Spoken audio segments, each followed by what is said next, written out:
podcast dedicated to the music, movies, and culture of Generation X.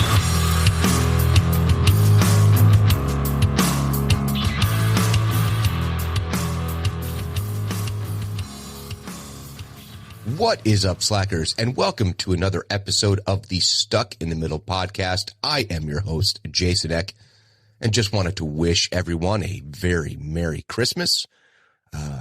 The holiday is officially over. Now, of course, if you are a adherent of certain Christian faiths, most notably Catholic, for example, I think a few of the denominations do this. But Christmas continues until Little Christmas, so we have about another week. I believe it's another week before all of the decorations in our house come down and the tree goes out and all of that. So yeah, you know, it was a difficult Christmas. Now, what I mean by that is, well, everyone's got some kind of ailment or another. However, if anyone's seen Christmas Vacation, and we watched that as a family, Christmas night, and it's really a story more than anything else about Clark Griswold struggling with making Christmas great, or making the year great, and trying to be this great husband, this great father, this great son, and the stress that kind of comes along with that, and how ultimately there's just challenges in life. So I will say that on Christmas Eve, and I'm sure some of you can relate to this, I got into a little bit of an argument with my teenage daughter, as one will. And I have to be honest, it really carried over into Christmas, which is so unfortunate. And, you know, I'm watching Christmas Vacation and thinking about how, you know, Clark is trying to process all of these feelings of, I really wish it was great and it's perfect, but it's not. You know, life is hard. And these relationships, and I mean, that's part of it too. You have his wife in the movie, played by Beverly D'Angelo. You know, her in-laws are not nice to him. Obviously, a much more cynical family that she comes from, whereas he comes from really supportive family who are just so enthusiastic about all of his various endeavors at Christmas time. So yeah, it was difficult to be basically in this like row with my daughter. And yeah, I'm still kind of pissed, I'll be very honest. However, the Christmas morning kind of exacerbated the argument because, you know, there's just unfortunately always someone who feels slighted or whatever it is. And my wife and I really tried very, very hard. So again, best of intentions, like the whole point of that movie. And ultimately, the one person who's going to come out of this situation unhappy is, of course, my daughter, which on top of like everything else, it just kind of blew it all up again, which is so unfortunate because my youngest, who's not usually so forthcoming with happiness, was so stoked. Like he had a hell of a Christmas. And honestly, so did our oldest. And it really comes down to like one item that was on a back order, yet a replacement for a lost item. So, I mean, everyone should be happy, but there was just this disappointment, and it just kind of hung in the air, which is so unfortunate. I will admit, I got practical things for the most part. You know, I got a brand new winter coat, which I'd needed for years, honestly. I mean, when do you get a new coat? When you absolutely have to. And then I got some fun stuff with some Christmas money. So I've been playing a video game. Some of you might have heard of it, called Elden Ring, which, by the way, exceptionally difficult, like ridiculous, made me want to quit like day one. Like, just like, it's not fun. Like, this is not a fun game. What's the point of a video game if it's not fun? It is a slog. Now I just feel like I have to do it just because I'm stubborn, if nothing else. And a brand new monitor. So I'm doing my podcast here tonight with this great monitor. I don't know. I'm still trying to figure out all the settings, if it really gives me the resolution I'd like. However, it's just got a much larger viewable screen, and that in of itself is a huge assistance. So yeah, that's a little bit about Christmas. Yeah, teenagers, they're hard. And having a teenage daughter in the middle of these two boys, it's got its challenges. And I'm sure you all have these family dynamics that exist. And they, excuse me, as you can hear, I don't sound great. And that didn't help matters because I basically slept like almost every night for the past week on the couch because I don't want to bother my wife. I think that it may even been last week's podcast. That's how long it's been, where like 2 a.m. and 4 a.m. I'm up and I'm coughing and feeling bad. So last night was the first night, Christmas night, that I was able to get back into bed and sleep throughout the night. So I thought I had turned a corner. And then today I'm coughing like crazy. But New Year's is around the corner, and I'm going the whole resolution route because it does actually kind of work. So now I was thinking about the topic. I probably should have done these episodes, last week's episode and this week's episode, kind of in reverse order, but c'est la vie. This whole thing with sometimes being disappointed on Christmas morning really got me thinking about my own Christmases as a kid. So this episode is really the toys of Christmas past. And it's odd because the timeline I had in my head for when I got certain gifts matches when I went ahead and Googled the actual gifts themselves, like the toys and the years in which they were released.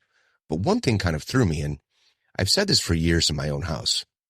I tend to be an outlier.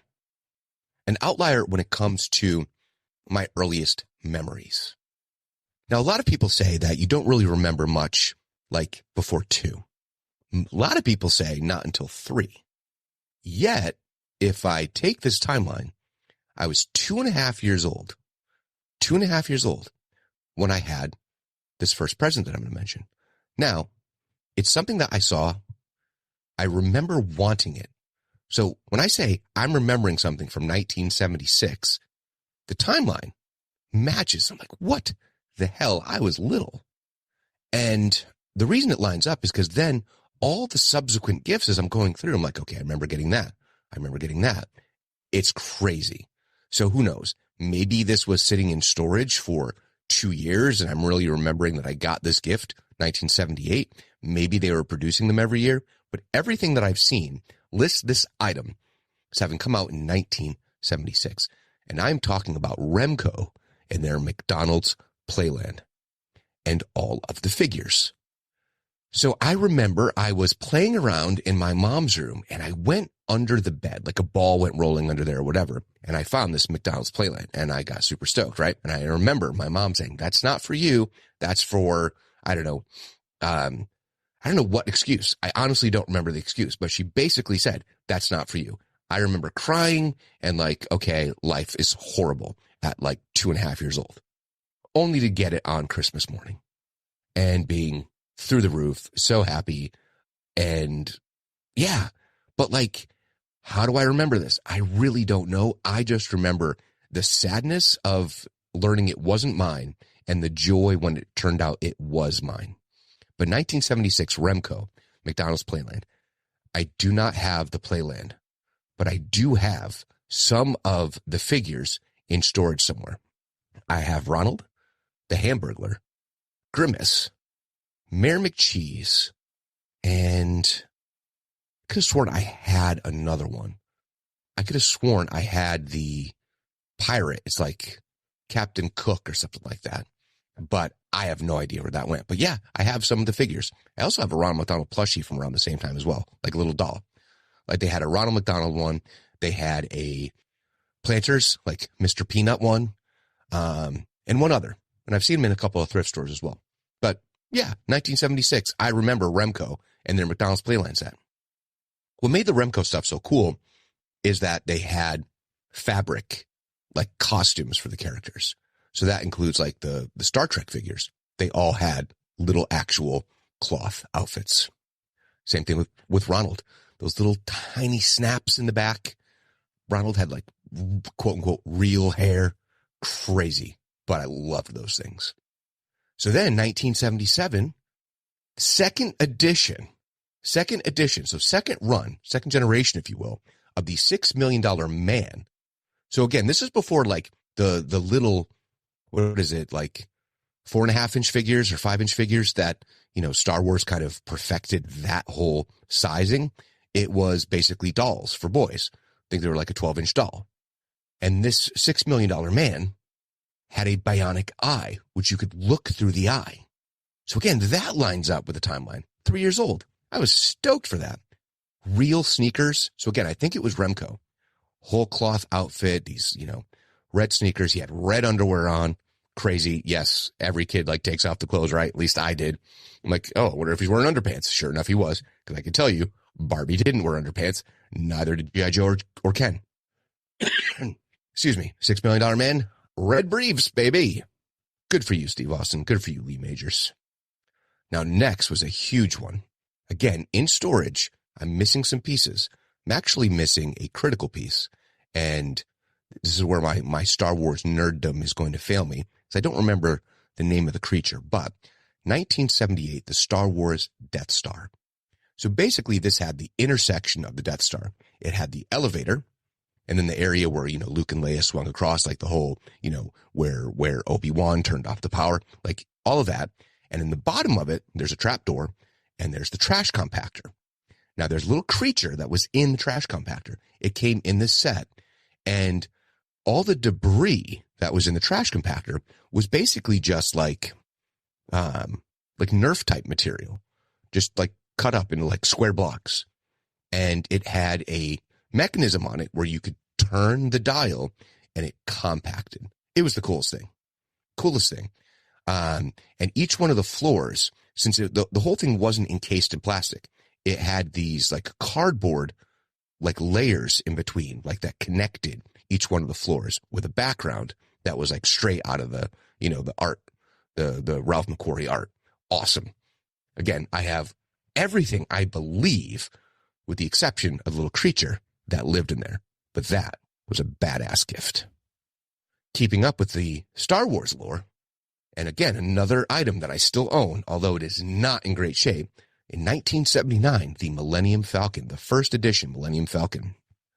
This was just the top shelf of Christmas presents that you could imagine. It was the best. And, it had the little... Oh gosh, I'm going to forget the name of the holo chess that they play, and I'm embarrassed that I can't remember at the moment, but, I'm on medicine and my mind is foggy. Gosh, that's going to bother me. Let the Wookiee win. Anyway, holo chess. It had the little ball hanging for where, obviously in the movie itself, the ball that Luke was doing his sparring with, all of his practice with, that little ball that floated and would shoot little sparks at him, that actually just hung in the little trap. Well, no, the trap door separate, but it hung from the little string to kind of simulate that it was floating. It did have the trap doors where obviously they would hide, or as a smuggler would. They had all these in the floor. The little cockpit, which is just so amazing, had a turret up top, and it also had it still does, in the movies, it's a point that they talk about it, the satellite dish that's on top. Absolutely amazing. In our last house, I actually had this on our mantle because at this point, it's almost like the antique of our family. That's my childhood lore right there, is that Millennium Falcon. But yeah, first edition, 1979, I believe. Millennium Falcon, so good, so cool. Next, keeping with Star Wars, 1980, Star Wars, Darth Vader's Star Destroyer. Now, this was a sparse toy. It was very interesting in the fact that it was basically in the shape of the Star Destroyer, had a turret, a gun out front. It had the triangular shape, but it was Darth Vader's chamber that he's in at the start of Empire Strikes Back, or somewhere within Empire Strikes Back, where he's sitting in his hyperbaric chamber or whatever it is, where he goes to heal from all of his wounds. And it's not, again, all of my Star Wars lore is leaving me. Bacta. It's not like Bacta. It's not a Bacta tank.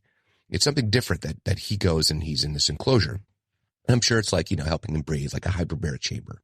And this had these opaque plastic and light shone through, where he would go in and his helmet would come off. Now, I didn't have the Darth Vader / Anakin figure, which I believe that they made with a removable helmet, that would have been badass. But it also had sound effects, had like batteries, because it lit up within the chamber, and it had like, laser sounds. That was a tremendous gift. I think I have parts of it. Again, I think I just have parts of it and not the whole thing, but it was a really cool one, very unique. And yeah, like I said, it's very sparse. It's kind of odd looking, but it was still very cool. Still very cool to have. But then in 1981, it's more Star Wars. The Darth Vader action figure carrying case. Now, what made this even cooler was it came with little labels, so you can label where they are, but also a cardboard like graph, like pictures of where each figure would go. Now, I didn't have all the figures that were in it, so you just kind of put it in the case, and you could write in the names or whatever. And unfortunately, a lot of my figures are in really bad shape, but that case full of figures is also somewhere in storage. The case itself was so cool. Just a, molded plastic, Darth Vader, two sides, little latch at the top, and you could carry it around. Now, sometimes if you opened it too abruptly, like stuff would go flying everywhere. So it wasn't the most efficient of cases, but it still looked so cool. And the fact that they had that cutout inside to kind of show you, like literally just photographs on each side of where each figure went, was really, really cool. So next, in 1982, this is one of the ones, let me say, that it got away. I don't know where it went. I'm not saying anyone did anything inappropriate. I'm not saying anyone went and sold it on eBay. What I'm saying is that through a couple of moves, it completely disappeared. It's bullshit. Now, I'm trying to remember if it was Castle Grayskull in 1982 or Snake Mountain. Now, I believe I had Snake Mountain, but there was another edition Snake Mountain that came out that was a little bit different. Didn't quite look like the one, but it had a voice changer, and it had like, you could sound scary.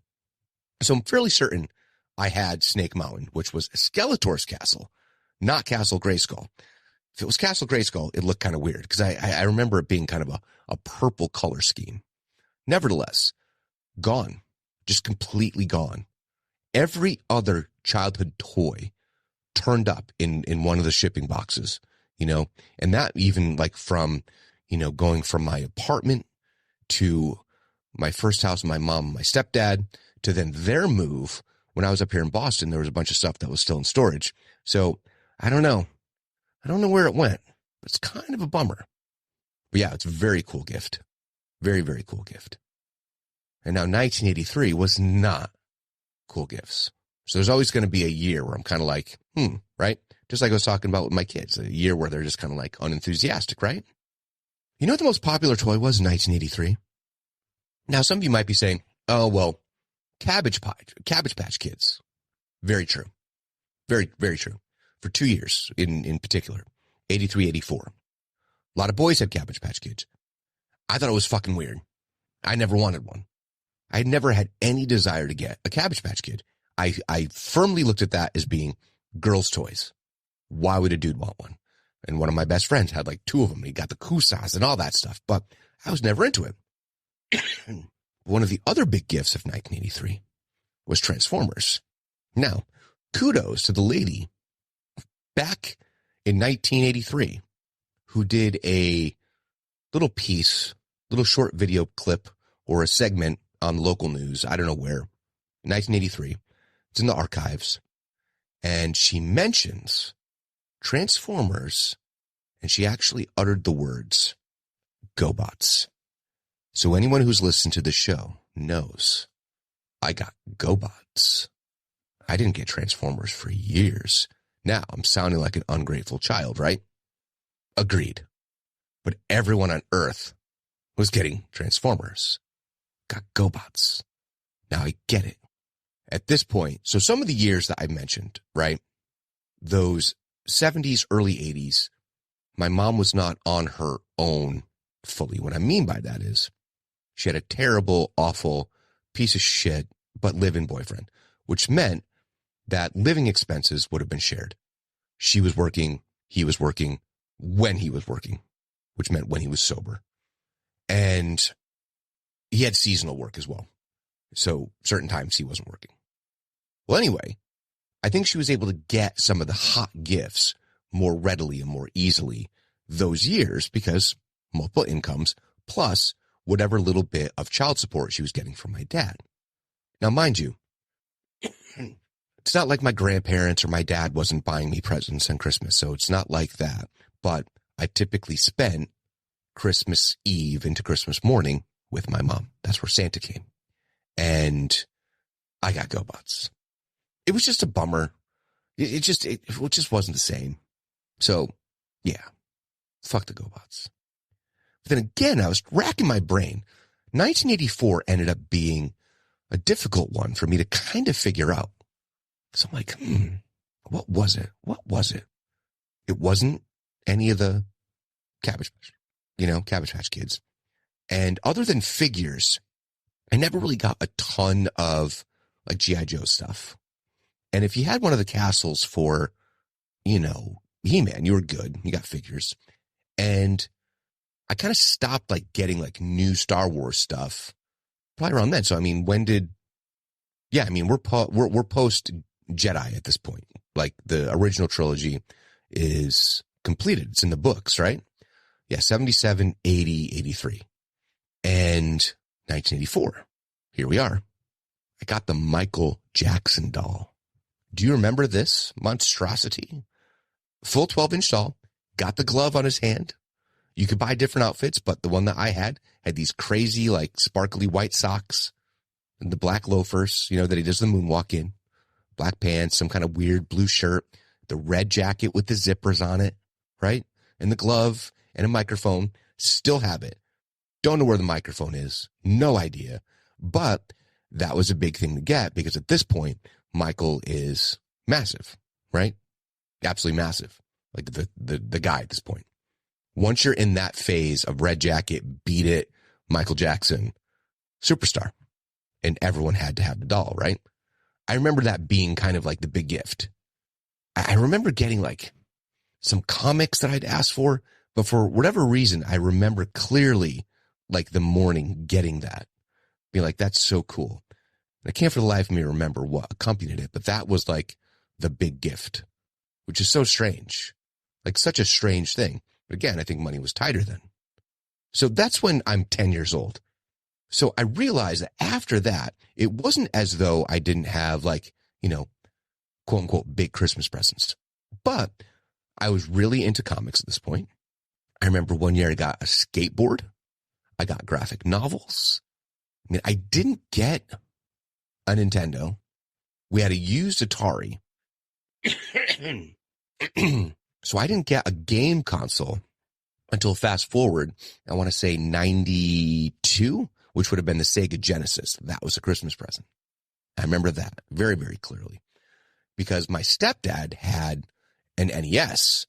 So that's how I was able to play, Nintendo and play all those Nintendo games. Yeah, he had Nintendo. I don't remember getting a Super Nintendo, and we definitely didn't have a GameCube. I think the next thing after I got that Genesis was he picked up a PlayStation, original PlayStation. But yeah, that's later on. So like 84, it's like the last year I really remember clearly. Like 85, 86, 87, which have been what I would call the last of my like kid years. Because like 88, I'm in high school, right?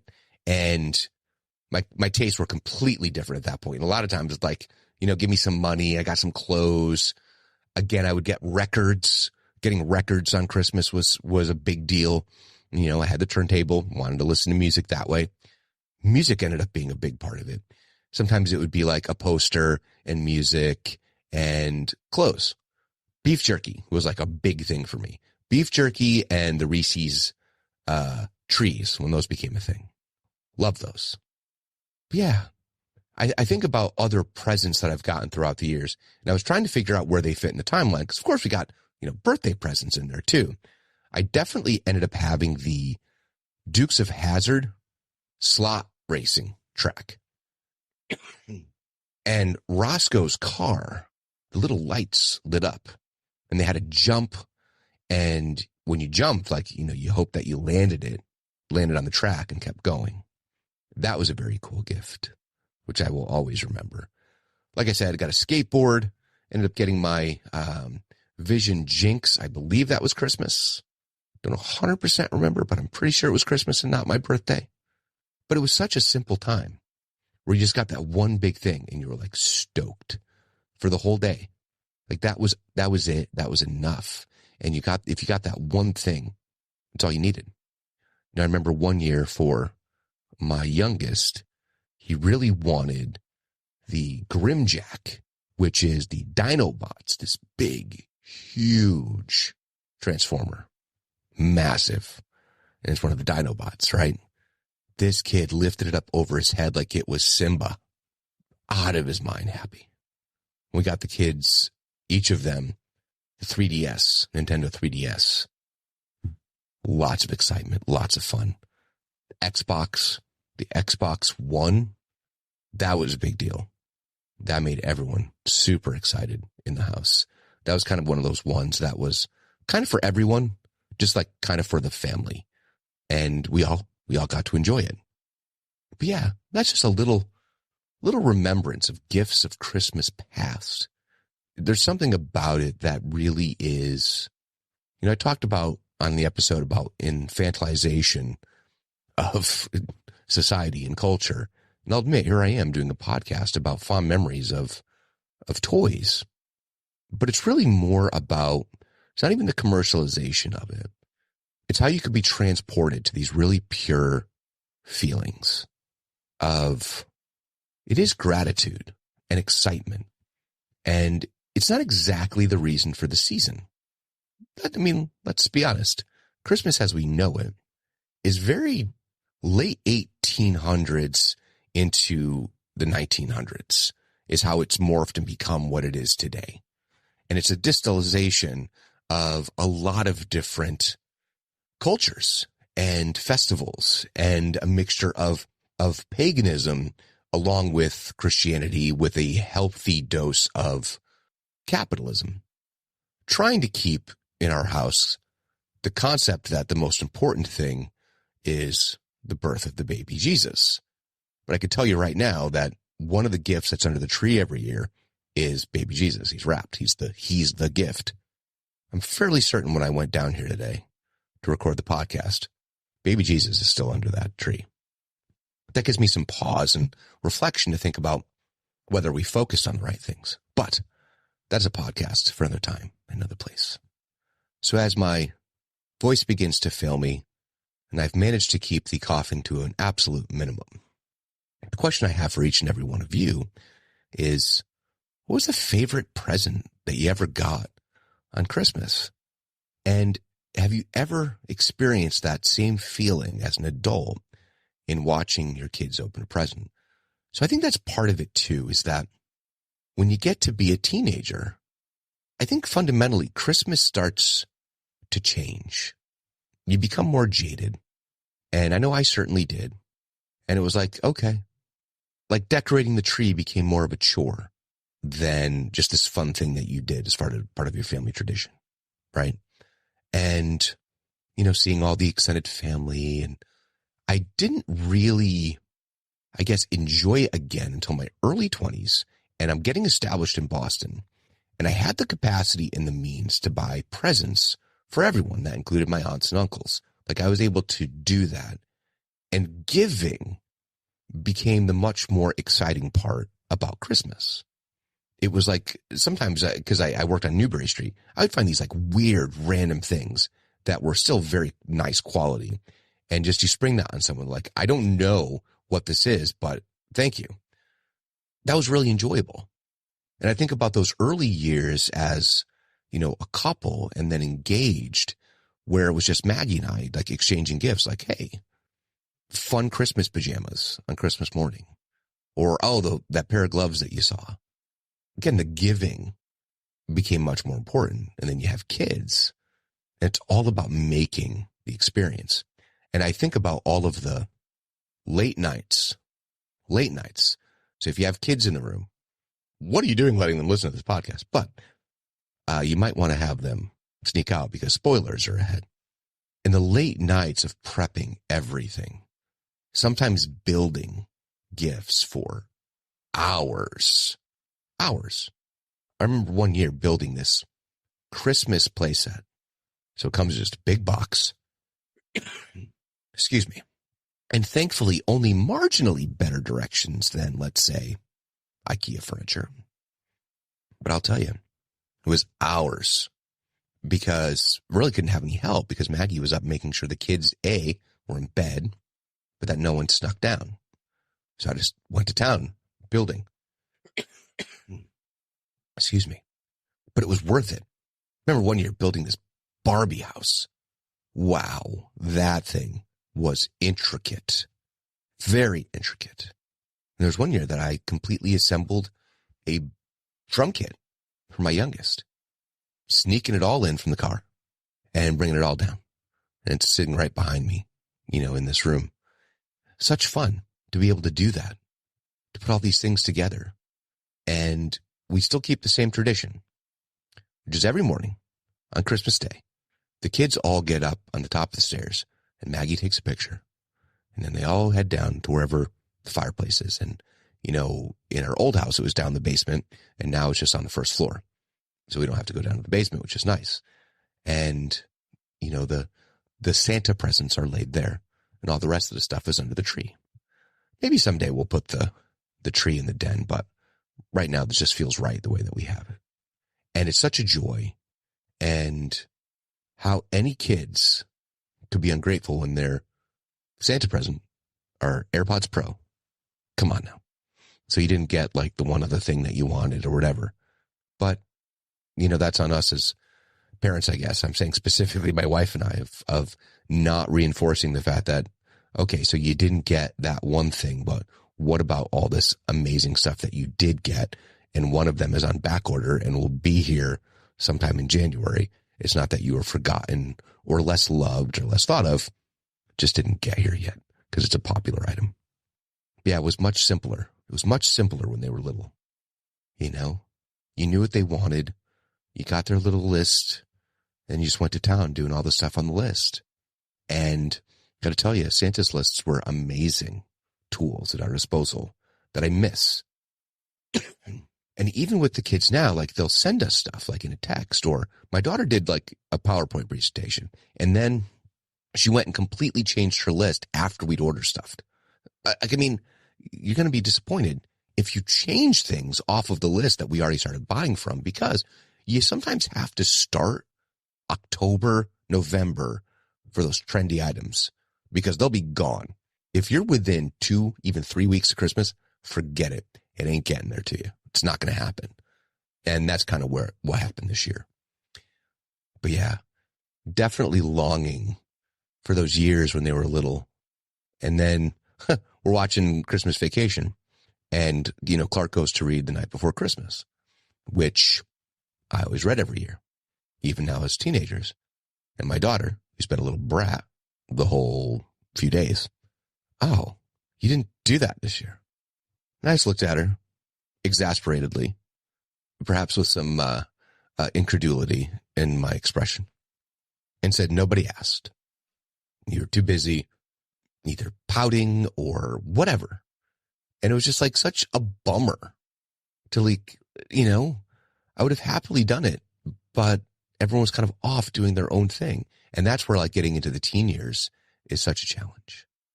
And I remember that feeling. I remember that feeling of it's just not the same anymore. There's not that childlike joy. And you kind of get it back as a parent. And then you head into these years. And I got one off at college and, having him home is so nice. And he's the only one who bought anything, but for his siblings. So instead of pretending this year, Maggie and I just said, all of your Christmas presents are from me and vice versa. We didn't put like, oh, okay, the socks are from, this kid, or, the tie is from so-and-so. Like, no, they did nothing. They contributed nothing. They suggested nothing. We just bought for each other, and they bought nothing for us. So again, the teenage years, I'm certain it'll come back at some point, that they'll get into that spirit of giving and receiving with gratitude and joy. And I remember all of these gifts that I got in those years, being so grateful that I had them and just playing with them for hours upon hours upon hours. So yeah, this is basically the ghosts of Christmas past, if you will. So as I said, please tell me, what were your favorite Christmas presents of yesteryear? How can you do that? Well, you can email me at stuckinthemiddlepod@yahoo.com. You can find me on Instagram, X, and YouTube at StuckPodX. Head on over to the Facebook page, Stuck in the Middle, a Gen X podcast. Like, comment, share, leave 5-star reviews, and most importantly, please subscribe to the podcast. So wishing you and yours a very Merry Christmas and soon to be New Year. So until next time, later, slackers.